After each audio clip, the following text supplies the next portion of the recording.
Selamat datang kembali di channel YouTube Kisah Para Leluhur Nusantara. Pada kesempatan ini kami hendak memberitakan tentang Alap-alap Laut Kidul karya Hoping Hu bagian 26C. Setelah Neneng Salma selesai berlatih, Eulis merangkulnya. Bagus. Hebat, sekarang engkau tidak perlu khawatir akan gangguan laki-laki brengsek lagi, Neneng. Biar ada 3-4 orang laki-laki kasar. Kalau mengganggumu pasti akan roboh semua di tanganmu. Tapi mana bisa aku memukul orang, Eulis? Tidak perlu memukul. Jentikan jari tanganmu dan tamparan tanganmu sudah cukup membuat orang jahat terjungkal. Penyerangmu dapat mampus tanpa mengeluarkan darah. Membunuh orang? Hih. Neneng Salma bergidik ngeri. Jangankan membunuh orang, membunuh seekor coro, kecoak, saja aku ngeri dan tidak tega. Pria dan wanita yang mengintai itu saling pandang dan tersenyum geli. Mendengar percakapan antara dua orang gadis jelita itu, mendengar Eulis bertembang, dan melihat Neneng Salma bermain pencak silat, mereka merasa kagum akan tetapi juga geli. Sikap dan kata-kata kedua orang gadis itu lucu dan juga menyenangkan. Dari ucapan mereka berdua, dua orang pengintai itu maklum bahwa dua orang gadis itu adalah orang-orang yang berwatak periang dan baik. Tentu saja. Coro itu binatang yang tidak ada dosanya, akan tetapi banyak manusia di dunia ini yang amat keji dan jauh lebih jahat dibandingkan coro atau binatang apapun juga. Kata Eulis. Neneng Salma menghela napas panjang. Engkau benar, Eulis. Kalau aku teringat akan pengalamanku yang lalu, sebagian besar laki-laki yang ikut berjoget itu tidak sopan, pandang mata, senyuman dan kata-kata mereka kurang ajar. Apalagi kalau ingat pangeran dari Banten itu, dia jahat sekali melebihi seekor harimau yang buas. Alap-alap Laut Kidul karya Hoping Hu di http://ceritasilad-novel.blogspot.com by Saiful Bahri Situbondo. Eulis tertawa. Hehe, apa kau kira harimau itu buas? Tentu saja. Harimau merobek-robek tubuh korbannya dengan kejam dan makan dagingnya, minum darahnya. Kata Neneng Salma. Habis, bagaimana? Apa engkau menyuruh harimau itu makan rumput dan daun-daunan? Atau menyuruh harimau itu menyembelih dulu korbannya lalu memasaknya dan makan masakan daging korbannya seperti kita? Sudah kodratnya begitu, harimau tidak doyan sayur, tidak pandai memasak daging, maka tentu saja dia makan binatang yang lebih lemah. Kalau tidak, dia akan mati kelaparan. Sama sekali dia tidak dapat dikatakan buas. Setelah mengeluarkan kata-kata itu, Eulis teringat dan melamun. Dari mana ia mengerti semua itu? Siapa yang mengajarnya? Ia dapat merasakan betul bahwa ia pernah mendengar ada orang yang mengajarkan semua itu kepadanya, pengertian tentang kasunyatan dalam kehidupan ini. Akan tetapi ia tidak ingat lagi siapa yang mengajarinya. Tiba-tiba tanpa disengaja Eulis menoleh ke arah batu di balik mana dua orang itu mengintai. Hanya sekelebatan saja bayangan itu tampak, namun cukup bagi Eulis untuk beru nyaring. Hei! Siapa mengintai di sana? Hayo keluar! Dua orang yang sejak tadi mengintai itu keluar dari balik batu-batu. Pria tampan yang wajahnya lembut dan cerah itu adalah seorang gagah perkasa yang berjasa besar membantu Mataram ketika terjadi perang antara Mataram dan Madura. Dia juga ikut dalam pertempuran ketika pasukan Mataram menundukkan Surabaya dan Giri. Akan tetapi dia tidak mau menerimanya ketika hendak dianugerahi pangkat Senopati oleh Sultan Agung. Dia hanya memilih sebidang tanah di Pasuruan dan tinggal di sana seperti rakyat biasa. Nama pria itu adalah Parmadi. Adapun wanita itu adalah istrinya bernama Muryani, juga seorang wanita yang sakti mandraguna. Ketika Parmadi membantu Mataram, sepak terjangnya yang gagah dan kesaktiannya yang kadang dibantu sebuah seruling yang dapat dipergunakan sebagai alat senjata ampuh, maka dia pun mendapat julukan, Seruling Gading. Mendengar seruan Eulis yang agaknya telah mengetahui akan tempat mereka mengintai, suami istri ini keluar dan makin yakinlah mereka bahwa Eulis tentu seorang gadis yang sakti mandraguna sehingga dapat mengetahui bahwa mereka mengintai di balik batu-batu itu. Mereka lalu menghampiri dua orang gadis itu yang sudah bangkit berdiri memandang kepada mereka dengan alis berkerut. Parmadi dengan tersenyum merangkap kedua tangan memberi salam penghormatan lalu berkata, "Maafkanlah kami, adik-adik yang manis. Sesungguhnya kami berdua tidak berniat mengintai. Kami telah lama berada di sini sebelum Andika berdua tiba." Ketika melihat Andika berdua bertembang, menari lalu bermain pencak silat, kami merasa tertarik sekali sehingga kami berdiam diri untuk menyaksikan. Saya bernama Parmadi dan ini istriku, Muryani. Wanita cantik itu pun berkata, menyambung ucapan Parmadi. Suamiku berkata benar, adik-adik yang baik. Kami tidak bermaksud buruk, hanya teramat heran dan tertarik melihat adik ini tadi bermain silat yang katanya belajar darimu. Eulis mengerutkan alisnya. Apapun alasannya, perbuatan kalian berdua mengintai kami patut dicurigai. Hayo katakan apa maumu? Pada dasarnya Eulis memang memiliki watak keras. Apalagi telah beberapa kali ia bertemu dengan orang-orang yang jahat, seperti Mahesa Sura, Kolos Renggi dan kelima Mahesa yang menjadi murid mereka, yang telah dibasminya bersama Jatmika dan Lindu Aji. Tentu saja ia merasa curiga. Parmadi bertukar pandang dengan istrinya dan dia memberi isyarat dengan kedipan matanya, lalu dia menghadapi Eulis yang tampak galak menantang, sedangkan Neneng Salma hanya menonton saja dengan hati tegang. Kalau Andika curiga kepada kami, aku pun curiga kepadamu. Dari mana engkau mempelajari Aji Sonya Hasta? Ditanya demikian, Eulis menjadi marah. Ia sendiri memang tidak ingat lagi dari siapa ia mempelajari ilmu itu, walaupun ia masih ingat akan nama dan cara menggunakannya. Menurut keterangan Ki Subali yang kini menjadi ayahnya walaupun ia masih belum ingat benar bahwa dia adalah ayah kandungnya, gurunya adalah Ki Ageng Pasisiran yang kini sudah meninggal, akan tetapi ia tidak peduli lagi dan menganggap pertanyaan Parmadi itu lancing dan hendak mencampuri urusan pribadinya. Peduli apa engkau dengan itu? Bukan urusanmu. Bentaknya. Muryani mengerutkan alisnya. Ia sendiri di waktu mudanya juga lincah dan keras, akan tetapi setelah menjadi istri Parmadi selama beberapa tahun, perangainya sudah berubah lembut. Adik yang baik, kami hanya ingin mengetahui, siapakah guru Andika?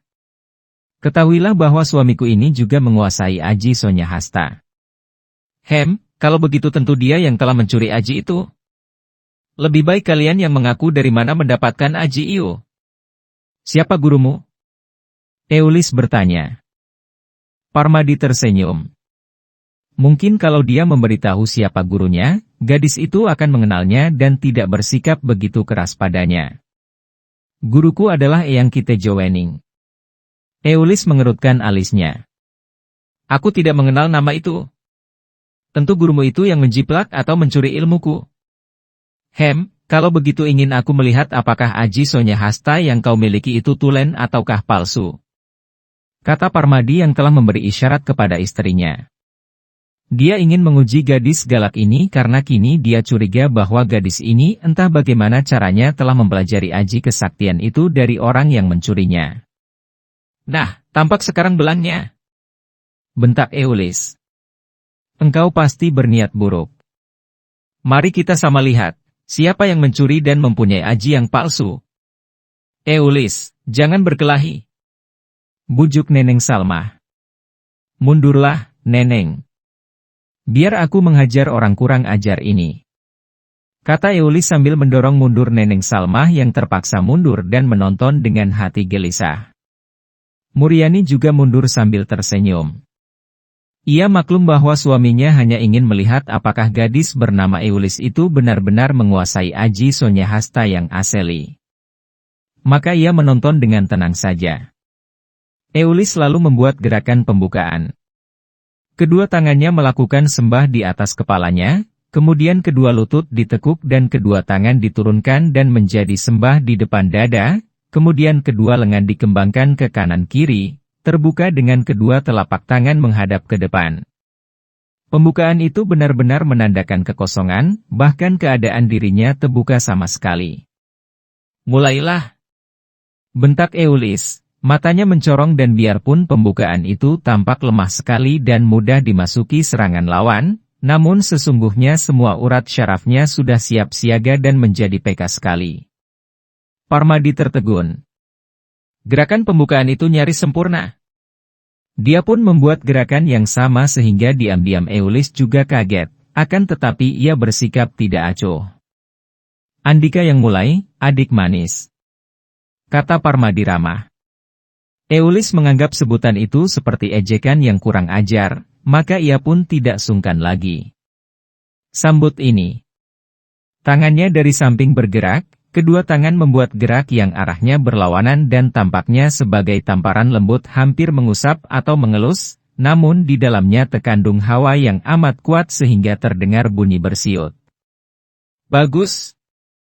Parmadi memuji karena memang gerakan gadis itu ketika menyerang tepat dan benar, dia pun lalu mengelak dan balas menyerang. Namun Eulis dapat menangkis tamparan itu dari samping lalu cepat membalas.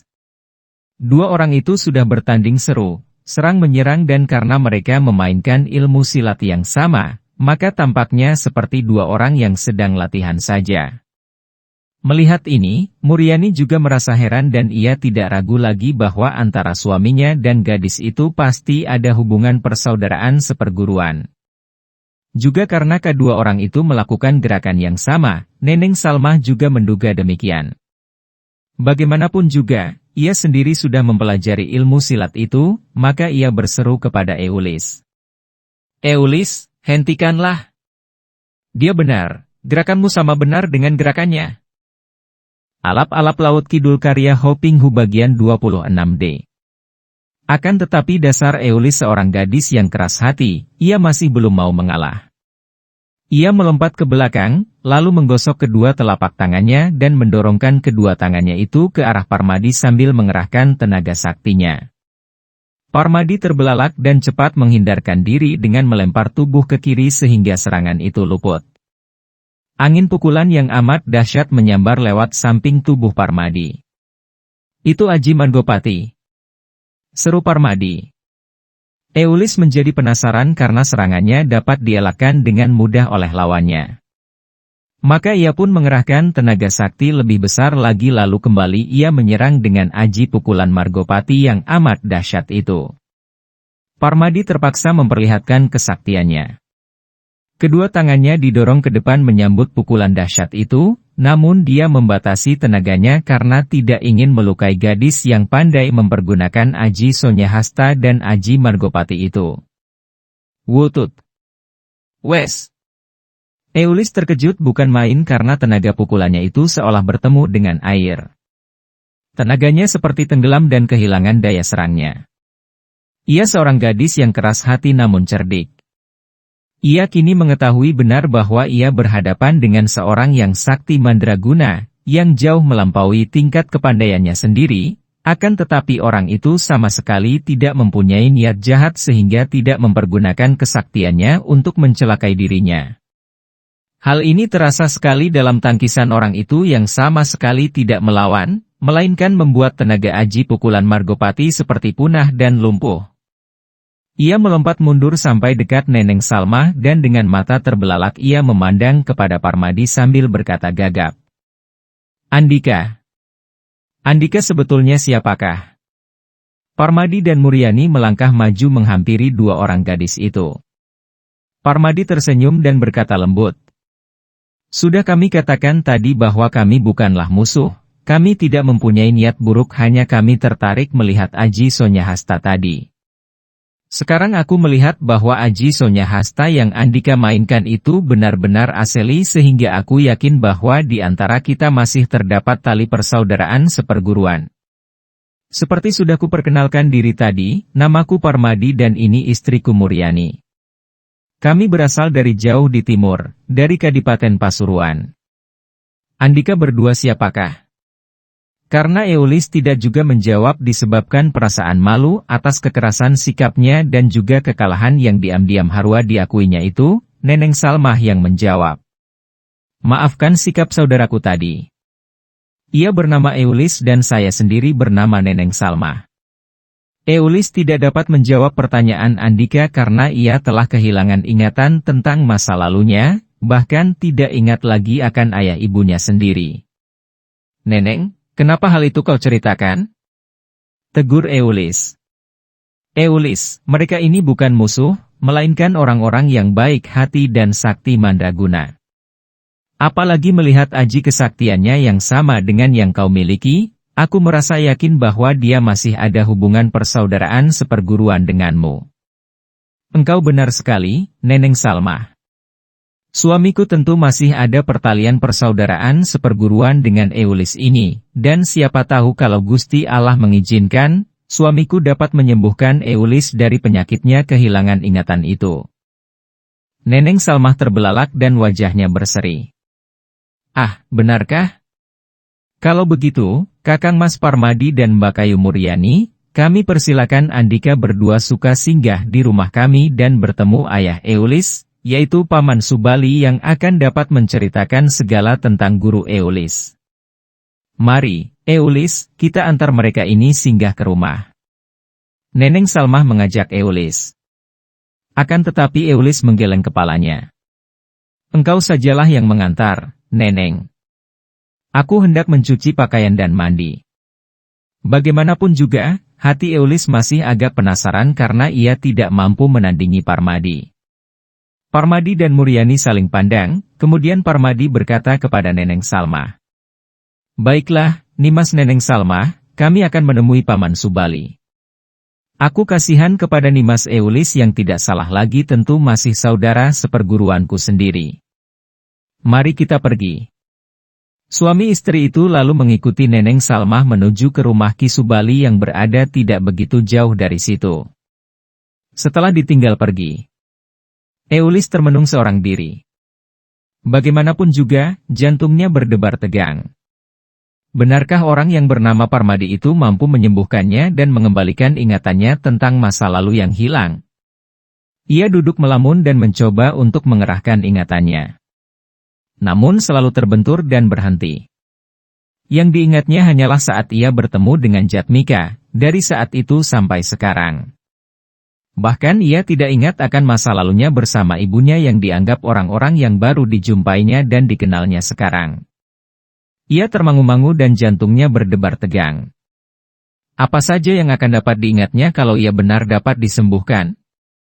Ki Subali dan istrinya merasa heran melihat Neneng Salma pulang bersama seorang pria dan seorang wanita yang tidak mereka kenal.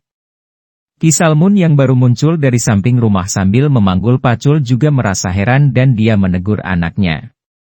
Neneng, kenapa engkau pulang sendiri? Di mana Eulis? Ia masih berada di sungai. Saya pulang mengantarkan dua orang tamu ini. Paman Subali dan Bibi, ini adalah Kakang Mas Parmadi dan Mbak Kayu Muryani. Kakang Mas Parmadi adalah saudara seperguruan Eulis dan dia bersama istrinya ingin bicara dengan Paman tentang Eulis, bahkan dia akan berusaha mengobati Eulis agar pulih kembali ingatannya. Mendengar ini, Ki Subali dan istrinya menjadi girang sekali. Ah, marilah anak mas berdua, silakan duduk. Ki Subali mempersilakan kedua orang tamunya duduk di serambi. Parmadi duduk di hadapi Ki Subali dan istrinya. Ki Salmun yang mendengar bahwa kedua orang itu adalah tamu Ki Subali, dengan sikap sopan mengangguk lalu melanjutkan perjalanannya ke ladang untuk bekerja seperti biasa.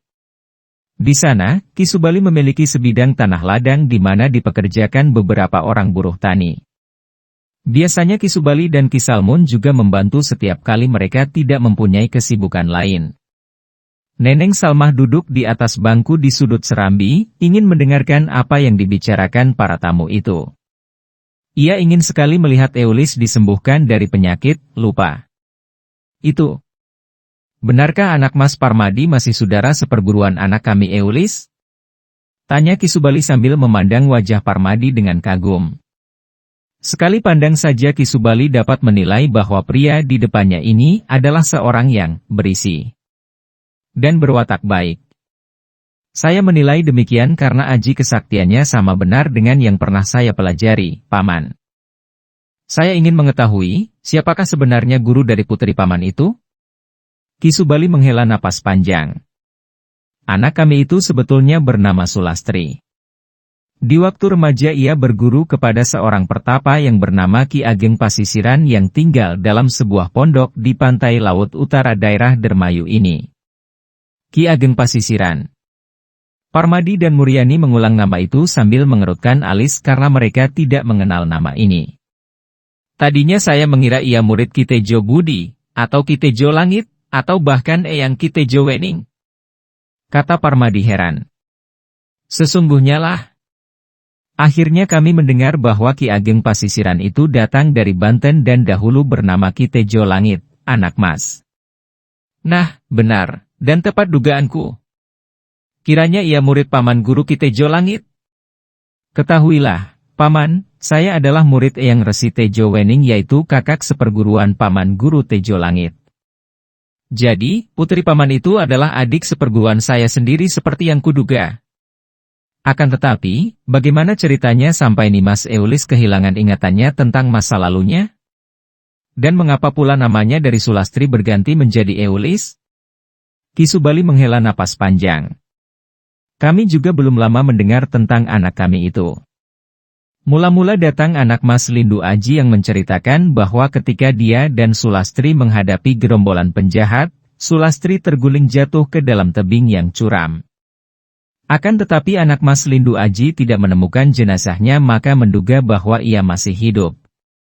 Lama kami menunggu anak Mas Aji yang katanya hendak mencari Sulastri. Tiba-tiba pada suatu hari, Sulastri muncul bersama anak Mas Jatmika dalam keadaan sehat dan selamat, hanya ia lupa segalanya di masa lalu, bahkan tidak mengenal kami ayah ibunya sendiri. Nanti dulu, Paman.